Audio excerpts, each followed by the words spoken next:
دەڕێگەی بۆ خۆشکراوە کە بتوانێت ئەو لە سەدا حەوتەی خاکی هەرێمی کوردستان داگیر بکات. جەندەرمەی تورکیا هاتووە لە ناو خاکی هەرێمی کوردستان و لە گوندەکانی هەرێمی کوردستان بازگەی داناوە. بێ هەڵوێستی ئەمان وای کردووە ئەم دەوڵەتانم بە بەشێک لە خاکی خۆیان هەرێمی کوردستان سیرکەن. هێرشەکانی سوپای تورکیا بۆ سەر خاکی عێراق و هەرێمی کوردستان بە تایبەتی شتێکی ناڕەوایە و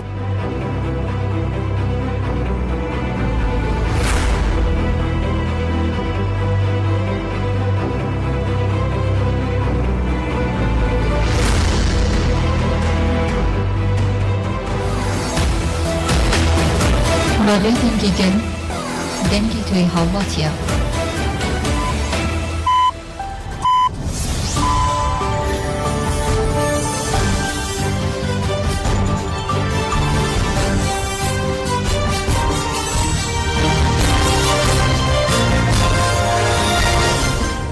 بیسەرانی هێژە لە هەرکوێیەکن سڵاوتان لێبێت. ئەمڕۆ دووشەم 15 تەموزی 2024 بە یارمەتی هاوکارانم لە ناوەندی هەواڵەکانی ڕادیۆ دەنگی گەل هەواڵەکانتان پێشکەش دەکەین.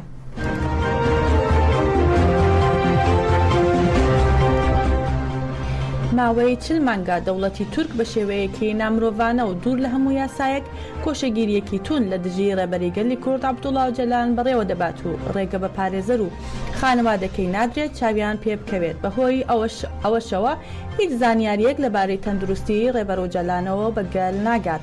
لەو بارەیەوە پارێزەرانی شارەدەی تەقتەقی سەربەر شارۆچکەی کۆیا لە پارێزگای هەولێر دەدوێن و دەڵێن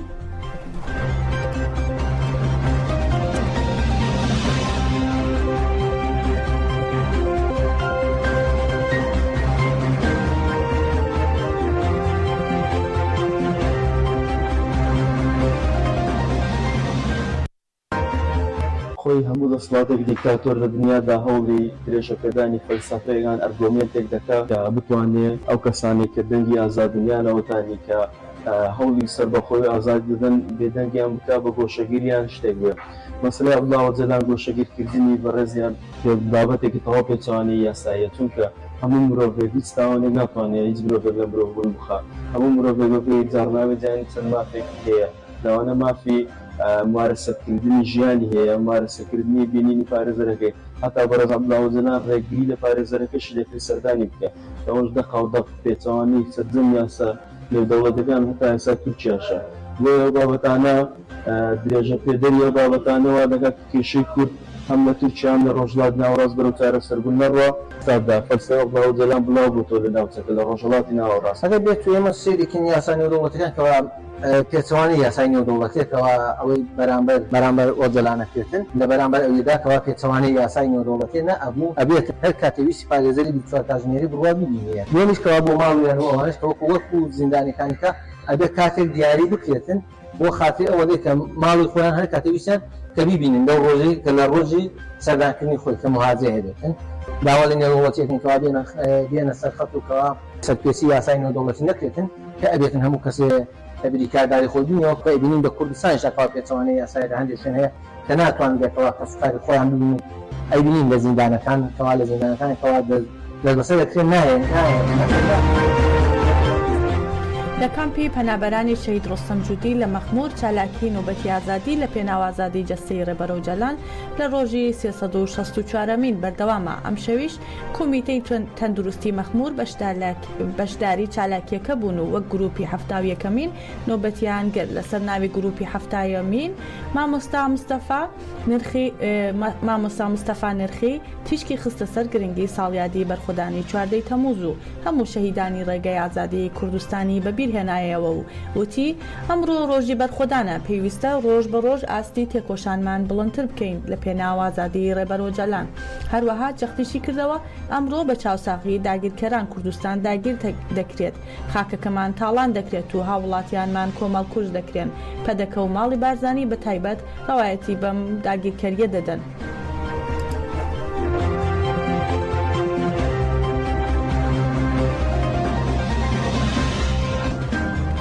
بە پێی زانیاریەکانی سەرچاو ناوخۆییەکان شەوی ڕابردوو سوپای داگیرکەری تورک بە هاوکاری پەدەکە لە ناوەندی شارۆچکەی ئامێدی جێگیر کران. هەروەها جێگیرکردنی سوپای تورک لە ناو شارۆچکەکە بووە هۆی نیگەرانیەکی بەرفراوان لە لای دانیشتوانی ناوچەکە.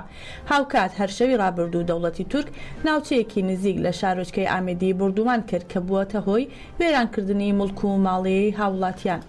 سەبارەت بە ئامانجەکانی دەوڵەتی تورک لە داگیرکاریەکانی هەرێم، محەممەد علی حەکیم شرۆڤەکاری سیاسی ڕایگەان ئامانجی داگیرکاریەکانی دەوڵەتی تورک و بردومانکردنی زەویە کشت و کاڵیەکان و لەشکەرکێشی و دروستکردنی دەیان بنکەی سەربازی دەرخەری ئەوەیە دەوڵەتی تورک بیلەوە دەکاتەوە کە بەرمیلێک نەوت و بە بەرمیلێک ئاو بگۆڕێتەوە لە کاتێکدا ئەمە پێشلکاریەکی ئاشکرایی ڕێککەوتن نامە نێودەوڵەتیەکانە.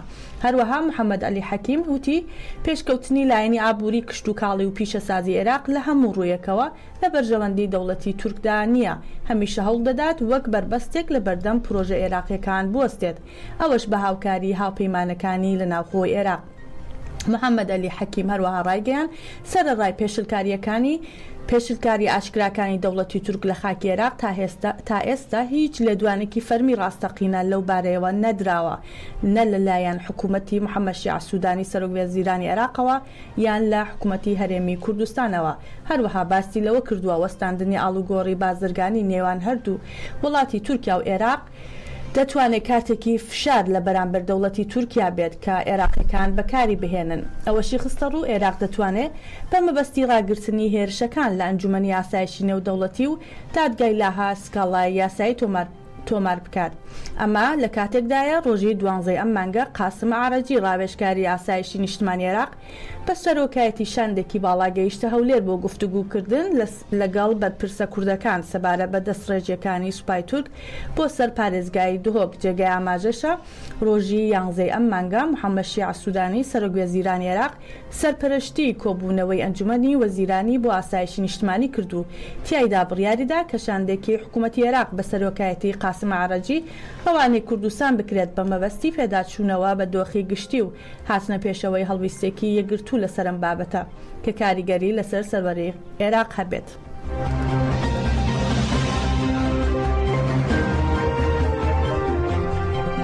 لە کۆبوونەوەیەک لە شاری پاریس شەهیدانی ڕۆژووی مردنی مەزنی 14 تەمووز یادیان لێکرایەوە. زوبەیر ئایدار ئەندامی کەنەکە لە یادەکەدا داوای لە هەمووان کرد بە بەرپرسیارەتی 14 تەمووزەوە نزیکی هەڵمەتی ئازادی ببنەوە. لەگەڵەوەش لە چالاکێکەدا زوبەیر ئایدار ڕایگەیان لەکاندنی ئەمڕۆ لە باشووری کوردستان درێژکراوەی چەمکی قڕکردنی 100 ساڵەی دەوڵەتی تورکە. ئایدار تشکی خستە سەر هاوکاری و خیانەتی پەدەکە لە دژی بەرژەوەندیەکانی گەلی کورد و وتی دەبێت بنە ماڵی بارزانی ئەویان لەبیر بێت چۆن لە کاتی ڕفراندۆمی ساڵی 2017دا ئەردۆغان بە گەمارودان و برسیکردن هەڕەشەی لە باشوور کرد و لە باشوور کرد و هەروەها ئایدار ئەوەی بەبیرهێنایەوە دەوڵەتی تورک تەنها کێشەی پەکەکە نییە بەڵکو ئەم دەوڵەتە لەگەڵ هەموو گەلی کورد کێشەی هەیە. دەوڵەتی تورک تاقرکردنی کورد جێبەجێ نەکات ناوەستێت. پەدەکە کە هاوکاری دەوڵەتی تورک دەکات کۆتایی خۆی ئامادە دەکات وەک چۆن لە شنگال و ڕۆژاوا بەهاکانی گەلەکەمان پاراز لە هەموو جێگەیەک بە هەمان شێوە دەیپارێزین. هەروەها ئایدار ئاماژەی بەوە کرد ڕێبەری گەلی کورد بە وتەی ڕێبەری گەلی کورد عەبدوڵڵا ئۆجەلان کوردستان 4 پارچە نییە بەڵکو یەک وڵاتی ئێمە هەیە، ئەویش کوردستانە. لە درێژەدا ئایدار سەبارەت بە ڕۆڵی گەریلا لە هەلومەرجی ئێستای کوردستان و ڕۆژهەڵاتی ناوەڕاست ڕایگەیان گەریلا بە فیداکاریەکی مەزنەوە بەهاکانی گەلەکەمان دەپارێزن. پێویستە خاوەنداری لەم بەها مەزنانە بکەین. لێرەوە سڵاو لە گەریلا دەکەین و دووپاتی دەکەینەوە پشتیوانی ئەوانین. هەروەها ئایدار تشکی خستە سەر گۆشەگیری ڕێبەری گەلی کورد و وتی کاتێک دەڕوانینە مێژووی هەزاران ساڵی گەلی کورد هیچ ڕێبەرێک بەم شێوەیە گەلی کوردی بە ئاگا نەهێناوەتەوە. ئەمڕۆ مەزنترین ئەرکی ئێمە ڕزگارکردنی ڕێبەرێتیە لە دەستی دوژمن. پێویستە هەمومان بەم بەرپرسیارەتیەوە نزیکی هەڵمەتی ئازادی ببینەوە. ئەمە بەرپرسیارەتی مێژوویە. هەروەها ئایدار وتی سڵاو دەکەین لە ڕێبەراپۆ ئەو گەریلانەی لە سنگەرەکان بەرخۆدان دەکەن و دەڵێن ئەی ڕێبەراپۆ تۆ ڕزگار دەکەین لەگەڵ تۆدا ئازاد دەبین. لە مەراسمەکەدا پاشان دایکی شەهیدان و گەل قسەیان کرد و چالاکیەکە کۆتایی هات.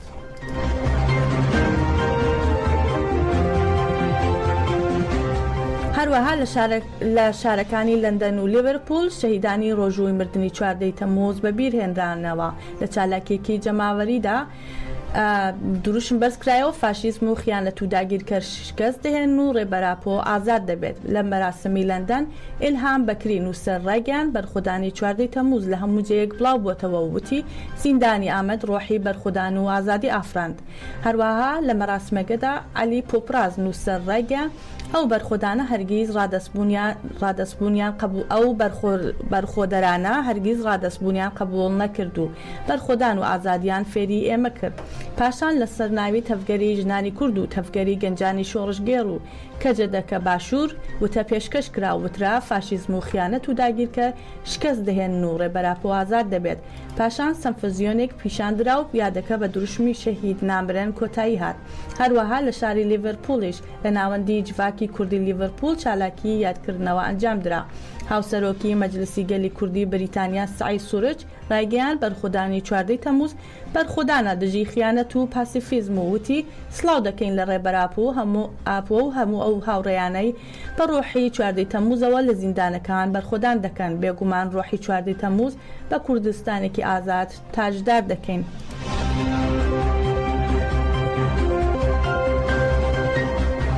هەروەها لە ساڵیادی گیانبازی 14 تەمووز مەراسمێک لە ڕەحا بە ڕێوەچوو لە ڕەحا بە بۆنەی ساڵیادی بەرخۆدانی 14 تەمووز پانێلەیەک ساز کرا.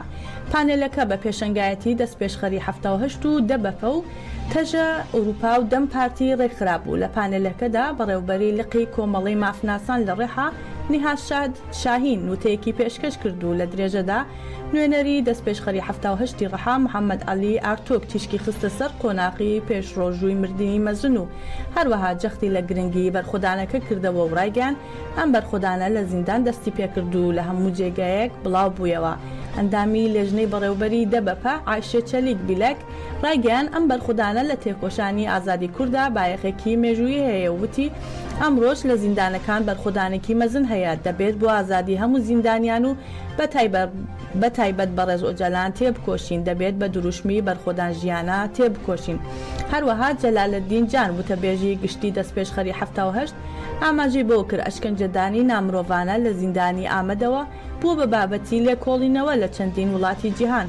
فیلم و بەڵگە فیلم لەبارەیەوە دروست دەکرێت و وتی کارەکان لە زیندانی ئامەد بۆ لە ناوبردنی بزوتنەوەی سیاسی کورد بووە لە مێژوودا. ئەم کارانە دژی ڕێبەری بزوتنەوەکە و بزوتنەوەکە بووە کە گەلی کورد دەخاتە سەر سەکۆی مێژوو. ئەمڕۆ هاوڕێیەتێکی باشمان لەگەڵ عەبدوڵڵا ئۆجەلان نەکردووە. ئەمە ڕاستیە. چاوەڕێیە ئێمە هاوڕێیەتێکی باش بکەین. پانێلەکە بە پرسیار و وەڵام بەردەوام بوو بە پیشاندانی سەمفۆزیۆنێک کۆتایی هات. هەر لەم پەیوەندیەدا لە شاری یەرێڤان بەرخۆدانی ڕۆژووی مردنی مەزنی 14 تەمووز لە پایتەختی ئەرمەنستان بە کۆبوونەوەیەک یادیان لێکرایەوە. لە چالاکیەکەدا ئاماژە بەوە کرا ئەمڕۆ بەڕۆحی بەرخۆدانی 14 تەمووزەوە لە هەموو گۆڕەپانەکان تێکۆشان و بەرخۆدانێکی بێوێنە دەکرێت. مانەوەی جڤاک و گەلی کورد لەمڕۆدا لە سایەی بەرخۆدانی ئەو قارەمانانەیە و وترا ئەمڕۆ بەڕۆحی 14 تەمووز هەزاران گەریلا لە چی ئازادەکان بەرامبەر داگیرکاری و شەڕ و بەرخۆدان دەکەن.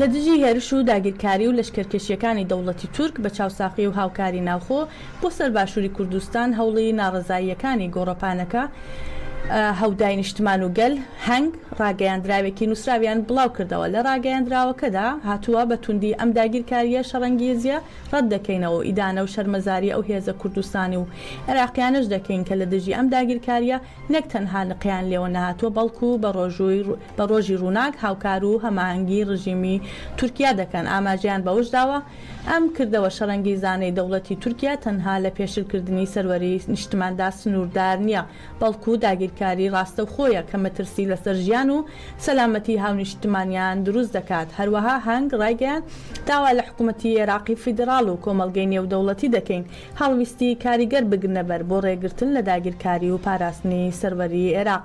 هەروەها داوا لە سەرجەم هێزە نیشتمانی و لایەنە ناڕازیەکانی کوردستان و عێراق و ڕێکخراوە مەدەنیەکان دەکەن یەکدەنگ و یەک هەڵویست بن بۆ ڕەتکردنەوە و ئیدانەکردنی توندی هێرشە بەردەوامەکانی تورکیا بۆ سەرخاکی باشووری کوردستان.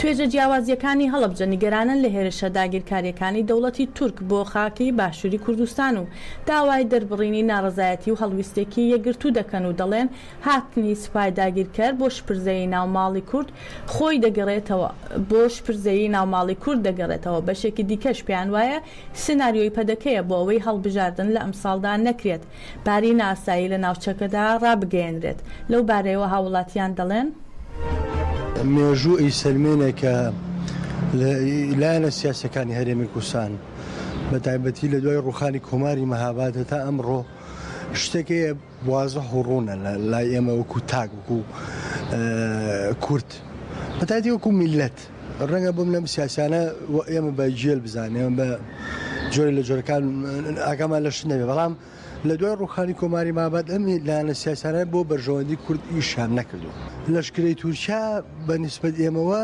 وەکو تاکی کورد بەڕاستی ئەمە سیناریۆکی زۆر گەورەیە سیناریۆکە داڕژاوە لەلایەن لایەنە سیاسەکانی هەرێمی کوردستانەوە بۆ نەکردنی هەڵبژاردن واتە ئێمە بەسێک هەیە لە پشتەوەی کە هەڵبژاردن نەکرێت ئەنا سەرۆکی هەرێمی کوردستان چەند جار بەرواری هەڵبژاردنی دانا ئەخی جا کە بەروارەکەی دانا بە زەبر و زۆری نێودەوڵەتی دانراوە بەروارە و بە خۆمان وەکو هەرێمی کوردستانی نامانە نەگو کوپەکەکە دەگەی ئەمە ڕۆژە من قسەی تیاکەم ئەیبینیتەوە کە گەرم لەشکرە بەرەو پێشەوە بێ بەڵێ سەرۆکایەتی هەرێمی کوردستان بارێکی ناسایی ڕاگەیەنە کە پیان خۆشە خۆیان وەکو لایەنە سیاسیەکان ئەوانەی کە لە دەسەڵاتن هەڵبژاردن نەکرێ بکرێتە هەر جۆرێک کە پێیان باش بێت دش بەم داگیرکاریە بوەستنەوە و کۆمەلگای مەدەنی چالاکی هەبێت لە سەرجەم شار و شارۆچکەکان دش بە و داگیرکاریە بوەستن هەرچەندە کەوانەیەکە کە یەکدەنگی لە ناو حیزبە سیاسیەکانە زۆر قورسە ئێستا دروست بێت لەبەرەوەی پێشمەرجی پێویستە پارتی دموکراتی کوردستان و بگرێتێتی نیشتیمانی کوردستان هۆکارێکی سەرەکی بوون لە ڕابردووە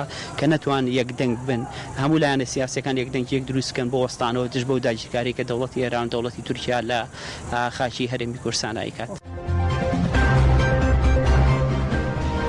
دەوڵەتی داگیرکەری تورک و چەتەکانی ڕێگەی ئیم4 و هەرێمی دەشتایەکانی عین ئیسایان بردومان کرد لە هێرشەکەدا گەنجێک بە ناوی خالد ڕزا حاجی عەبدۆ گیانی لەدەستدا و گەنجێکی تر بە ناوی خەتاب ڕەمەزان سەعید بریندار بوو.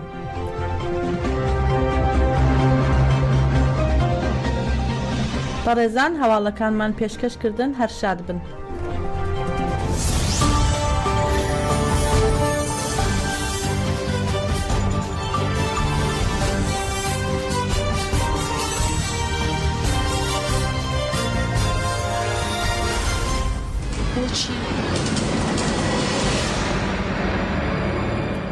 دەڕێن هێژا ئەم بنوچەیەکە لەزگین بوەرەنە لە گۆری ئاگاهیان گەشتنە دەستێمە ژیەکینەیەن شەهید دوغان زنار هەفت چالەکەین هەوایی هاتنە لە دەرخستن دا ئەنجامێدا هەشت داگیرکەر بریندار بوونە دووە سایتên زرخی bi tîpa kirpî hatine îmhakirin li gorî çavkaniyên HPG li girê Amîdiyê û girê Bihar jî